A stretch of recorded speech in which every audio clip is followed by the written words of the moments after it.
Presenta Té Canarias, para su variedad, té negro. Canarias, nuestra manera de tomar té.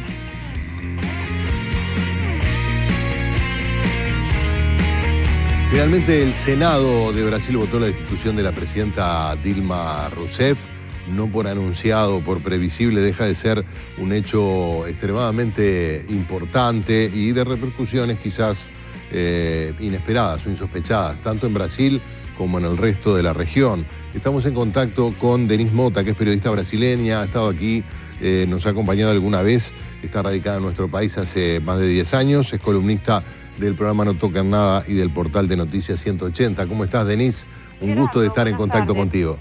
Bien, muchas gracias, un gusto. Bueno, ya es un hecho consumado. Dilma Rousseff fue apartada del cargo en el marco de este impeachment. ¿Cuáles son tus primeras impresiones y tus primeras valoraciones de lo que hoy se puede conjeturar sobre el futuro inmediato de Brasil? Gerardo, lo primero que creo que tenemos que tener en mente, no olvidarnos nunca, es que este proceso sigue, ¿no?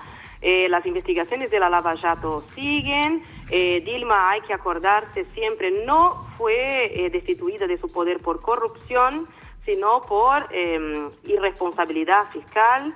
Eduardo Cunha, ¿no? El expresidente de la Cámara, va a ser también sometido a juicio este mes. Michel Temer también tiene un juicio, un proceso en trámite en la Corte Electoral. O sea, la inestabilidad política de Brasil sigue. Es bastante fantasioso creer que con la salida de Dilma vamos a volver. Algunos senadores hoy decían, más ahora al final de la votación, bueno, el pueblo brasileño a partir de hoy puede volver a respirar aliviado. Estas figuras de retórica que tienen mucho lugar en estos momentos, pero esto lamentablemente no es verdad. O sea, claro. La inestabilidad política de Brasil sigue. Ahora tenemos que acordarnos también que el PT se vuelve oficialmente oposición. La división de Brasil sigue. También Romário dijo en su habla, bueno, es momento de que demos vuelta a la página. No es posible dar vuelta a la página, ¿no? Se ha abierto una brecha, una escisión muy grande en la política, en la sociedad brasileña. Claro, es un hecho que deja heridas en el PT, desde luego, pero deja a la sociedad brasileña también dividida de varias maneras, porque no estamos hablando de un presidente que tenga un gran respaldo popular, independientemente de los procedimientos por los cuales llegó a la presidencia, ni tampoco que goce de una gran reputación. Exactamente. Además, podemos decir que el crimen inicial, ¿no? El pecado original del gobierno del PT y de Dilma, que es señalado tanto por oposición como por gobierno, que es el famoso presidencialismo de coalición, o sea, juntarse con los diferentes. Ese mismo pecado original está en la base del nuevísimo gobierno Temer. Temer ha concertado con fuerzas que son antagónicas al PMDB, incluso con algunos sectores de la izquierda histórica de Brasil. No nos olvidemos que la red del nuevo partido de Marina Silva también estuvo a favor del impeachment, ha votado a favor. Entonces, estas fuerzas que se unieron ahora para sacar a Dilma van a volver a separarse cuando el juego vuelva a la normalidad básica, ¿no? De la política brasileña. Es un equilibrio que se debe encontrar en base al diálogo y en propuestas reales, pero no en las negociatas que hemos visto en los últimos 9 meses, ¿no? Está claro. El Senado y el Congreso se volvieron un gran mostrador, una gran subasta de cargos. Totalmente. Y lo otro que tú decías, que continúan los procesos a nivel de la justicia, y que la justicia ha demostrado que está persiguiendo en el sentido procesal, ¿no? Tanto a figuras del PT cuando estaba en el gobierno, como a figuras de la oposición que ahora están en el gobierno, y esto puede seguir agitando el clima político. Sí, una de las invitaciones de distintos sectores de la sociedad civil es a no dejar que se muera la investigación de la Lava Jato. Claro. Nosotros tuvimos conocimiento hace, si no me equivoco, algo como 2 meses de grabaciones de que Romero Jucá, el entonces ministro del nuevísimo gobierno Temer, fue grabado diciendo, bueno, hay que parar la sangría de las investigaciones, ofreciendo la cabeza de Dilma como una especie de premio de un pacto suprapartidario de los involucrados. O sea, hay que hacer presión para que las investigaciones sigan. Lo planteó Dilma Rousseff en el discurso, ¿no? En su También. discurso también, pero sin perjuicio de eso, da la impresión, por lo menos de lo que uno se entera, es de que la Suprema Corte, no me sale ahora el nombre, la Corte Federal de Justicia, se ha manejado dentro de lo que es posible en nuestros países con bastante independencia política. Es decir, que a esta altura sería muy costoso y muy evidente si se detuvieran esas investigaciones, ¿no? Bueno, sí, es el Supremo Tribunal Federal. El Supremo Tribunal, está.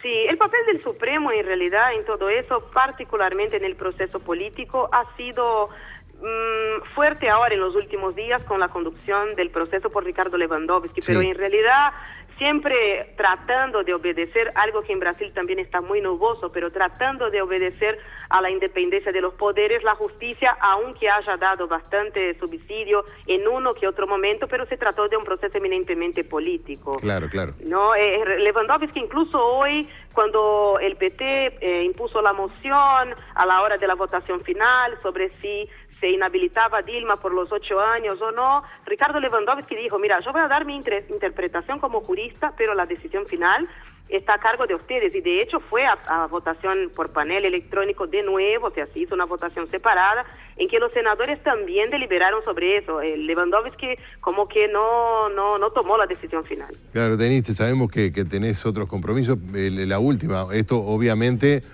tiene un impacto directo sobre el Mercosur, es decir, la hipótesis remota, pero posible, de que volviera Dilma Rousseff aportaba una serie de elementos a la política del bloque regional, sobre todo en el enfrentamiento con Venezuela, y la permanencia de José Serra en la Cancillería y de Temer en la presidencia, abren, o mejor dicho, potencian este escenario conflictivo que estamos viviendo.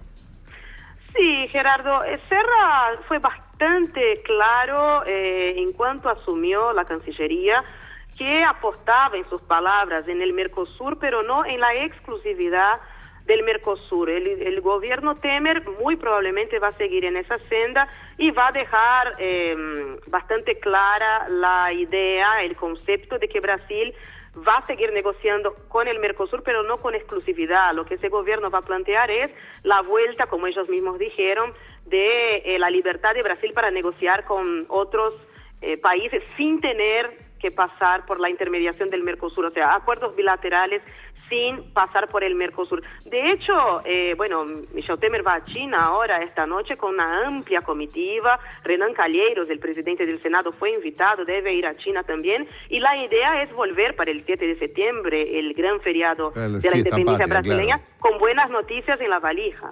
Ajá, como un posible acuerdo de libre comercio. O con algo así chiquito, pero de gran impacto en la opinión nacional. Eso seguramente le valdría algunos puntos más en su alicaída popularidad. Denise, ha sido un gusto. Ojalá pudiéramos conversar durante un tiempo más sobre estos temas tan preocupantes. Muchas gracias. Chao. Chao, chao. Bueno, muy bien, y nos venimos al Uruguay para recibir a Nicolás Lucís. ¿Cómo estás, Nico? ¿Qué tal, Gerardo? Atentamente escuchando lo que decía Denise. Tremendo lo de Brasil, muy importante. Una vez se pierde la noción de lo que significa Brasil en el concierto mundial. Totalmente. En el concierto sudamericano lo tenemos claro, pero parece que estamos viviendo un cambio de rumbo, de estilo y muy problemático.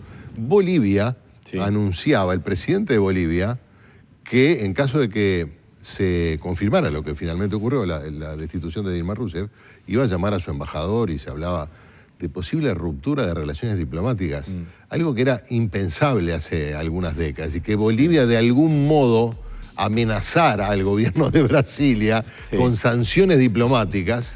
Claro, por debajo está el gas, que antes era de Brasil, en territorio boliviano, y que ahora ya no lo es más. En fin, es un escenario muy complicado. Es un capítulo interesante que planteas. El propio capítulo venezolano en su relación con Brasil va a cambiar. Desde el punto de vista de la economía, Brasil ha tenido, a pesar de que pueda sonar duro, particularmente para quienes son más afines al PT y al gobierno de izquierda, ha tenido una baja muy importante del dólar en Brasil y los síntomas que llegan del mercado financiero brasileño son positivos por este proceso de impeachment, y más ahora que culminó con la destitución de Rousseff. Algo que le iba a plantear a Denise, es decir, independientemente de que los problemas siguen, o de que incluso a nivel político se cierra una etapa, es decir, la incertidumbre de si vuelve o no vuelve Dilma Rousseff ya está liquidada. Exacto, pero además Temer es una figura que, digamos, va a durar un poco tiempo. Hay elecciones nuevamente en 2018 y es ahí donde va a estar la alternativa clara a lo que va a ser este periodo tan complicado. Y bueno, en Uruguay miramos a Brasil, miramos el dólar. En Brasil ha bajado mucho el dólar y es una de las buenas noticias que ha tenido Uruguay, porque acá también el dólar ha bajado mucho y le está dando una mano a un descenso de la inflación, pero tal vez no de la manera más tranquilizadora desde el punto de vista de la actividad, porque baja el dólar y nos encarecemos en dólares y empezamos a tener algunos problemas, ¿no? Y ese es uno de los datos. Por suerte bajó también en Brasil, que es un gran mercado para el Uruguay, ¿no? Sí, y lo seguimos bastante de cerca. En Argentina no es que baje el dólar, sino que el dólar está más bien estable y hay una inflación muy alta, por lo tanto el proceso es el mismo. Argentina se ha encarecido en dólares, porque bueno, el gobierno de Macri ha intentado frenar la inflación también anclando el dólar con tasas altas de interés en pesos argentinos. Entonces los tres países estamos viviendo circunstancias parecidas. Nos estamos encareciendo en dólares porque el proceso de impeachment, ahora culminado con Rousseff destituida, y el nuevo gobierno de Macri le han dado confianza a nivel financiero y muchos capitales han llegado a la región, el dólar ha bajado, pero podemos llegar a perder competitividad con otros destinos, ¿verdad? Sí. La apuesta hoy del gobierno, Gerardo, y los televidentes de La Tarde en Casa, es muy clara. La prioridad es bajar la inflación a pesar de que se pierda competitividad. El anuncio de Astori no es que la apuesta va a bajar, está cayendo, es importante la caída de la inflación y no es la primera medición que lo hace. Había subido, había llegado a un pico de 11%, eso ya era muy preocupante. Vos te acordás que en todo ese entorno empezaron las movilizaciones del PIT-CNT, fue allí. Por eso la inflación siempre es un dato tan sensible políticamente, porque es la fiebre de la economía. Si se te empieza a subir, la gente se empieza a poner nerviosa y con lógica, porque los salarios empiezan a perder por adquisitivo. Pero por suerte la fiebre es en 10 y no en 36,5, 37,5. Por supuesto. Pero viste que a veces es más difícil cuando ya la inflación se te va a los 2 dígitos ir para atrás. El dólar tuvo que ver en su aumento en 2014 y 2015 en llevarla arriba, pero también otras circunstancias. Ahora el dólar baja, la inflación bajó de 11 a 10 y ahora seguramente el dato que se va a dar a conocer el lunes que viene seguramente la va a poner en 2 dígitos. Eso al gobierno le va a dar... ¿La inflación? Sí, en un dígito. En un dígito, perdón. Claro. Estaba en 2 y va a bajar a 1. Puede estar en 9 y pico, habrá que ver cuánto. La caída del dólar ha sido muy fuerte. Sí, la verdad que estaba por encima de 30, ahora está promediando 28,50, un poquito más. Va a bajar la inflación. Además con una expectativa de que a fin de año llegara a los 36, por allí, ¿no? Eso quedó totalmente descartado. Ahora las proyecciones hablan de 31 y pico, que es un aumento interanual del 4. Si la inflación te cierra en un 9, tenés una cierta inflación en dólares por esa brecha. Pero las negociaciones salariales, con una inflación de 9 o tal vez algo menor, quien lo dice para fin de año, dan un poco más de oxígeno. Claro. ¿Te acordás que el lineamiento salarial del gobierno era 8,5 para el común de las empresas, ¿verdad? Entonces, si la inflación se acerca a eso, el gobierno puede respirar más tranquilo a nivel de las negociaciones salariales, que es un tema siempre muy discutible porque ahí está, bueno, la fuerza de los gremios, análisis sectoriales, empresas que dicen, bueno, también yo doy el aumento y paso a precio después. Claro. Esos temas los hemos analizado contigo, con Marinés. Ojo, porque ahí puede haber ganadores y perdedores. Pero es muy claro que la prioridad del gobierno ahora es bajar la inflación, a costa tal vez de perder un poco de competitividad, y luego se verá si es que, ya entrado el año que viene, con la cancha un poco más dominada, se puede recuperar un poco de competitividad a precio. Bueno, hubo alguna referencia ayer en El Observador a un elemento que a veces nos cuesta comparar, que es cuánto pagamos de impuestos, de IRPF en particular, porque se sabe, y se ha dicho desde el gobierno, que en términos comparativos, la tasa o las tasas que pagamos en Uruguay no están entre las más altas del mundo.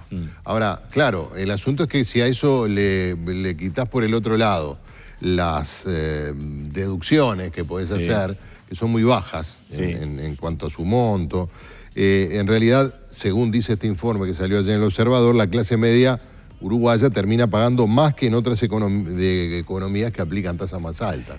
Ahí está un poco es interesante la clase trampa. Media. No sé si, bueno, tú estás siguiendo muy de cerca también la campaña electoral en Estados Unidos y allí habla todo el mundo de la clase media, que es la perjudicada. No es un discurso tan, digamos, particularmente los sectores progresistas, que hablen de los trabajadores, no, hablan de que la clase media está complicada, y como hay una cantidad de gente que se siente parte de esa clase media, tiene mucho rédito político. Lo que es muy claro es que esa clase media, que a veces es difícil de definir en Uruguay, sin duda está pagando más impuestos que antes, porque está el IRPF, que es un impuesto que se agregó al esquema impositivo, y si bien ahora el gobierno está intentando bajar el IVA, hay que recordar, y algunos televidentes de Canal 10 nos comentaban, pero ¿cómo era? Porque lo de la tarjeta de débito ahora lo van a ir sacando y es cada vez menos el descuento. No, el año que viene, pagando con débito, el IVA es el 18%, y la tasa mínima baja de 10 a 6 si pagás con débito. Es un descenso importante, y si además se empieza a extender ese medio de pago, más todavía. Hay una renuncia fiscal que puede ser relevante, pero al mismo tiempo han aumentado el IRPF duramente. Yo no acepto la expresión renuncia fiscal.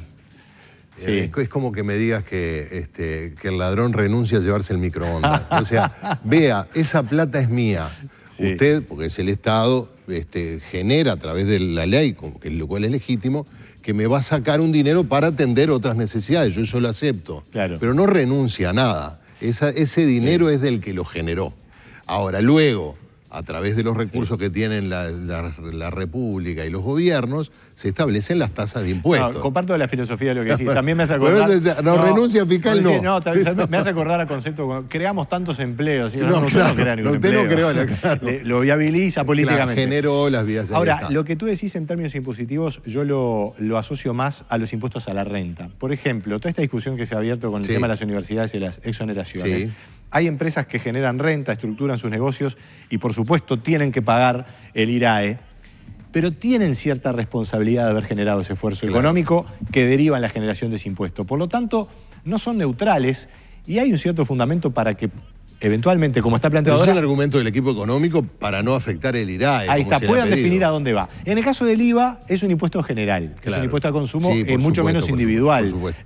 Llegues tú, llegue yo, llegue cualquiera, hay que pagar 22% de IVA si te vas a comprar tal o cual cosa al supermercado. Sí. Y la baja no es menor, 4 puntos, digamos, tampoco es escandalosa, pero es una baja importante. Es importante. El objetivo aquí muy claro del equipo económico del Frente Amplio es aumentar los impuestos a la renta y bajar los impuestos indirectos. Y formalizar la economía a través del dinero electrónico, de la tarjeta. Que ha avanzado, pero ahora con una economía que está estancada, ya no es tan sencillo. Claro, vamos a hacer una pausa porque hay otro tema que afecta a muchísimas personas, que es el tema de los cincuentones, las jubilaciones que para algunos ya empezaron. Particularmente a los cincuentones los afecta bastante. Sí, claro, por supuesto. Sí, pero hay que analizarlo. No me hable. Y fue tema en el Consejo de Ministros de Fraivento y habló el presidente Vázquez y generó también polémica. A mí que me revisen. Claro, pero nosotros dijimos que esto iba a ser así, alguno le recordó que no solo Astori, Rubio, Michelini, que en ese momento no estaba en el Frente Amplio,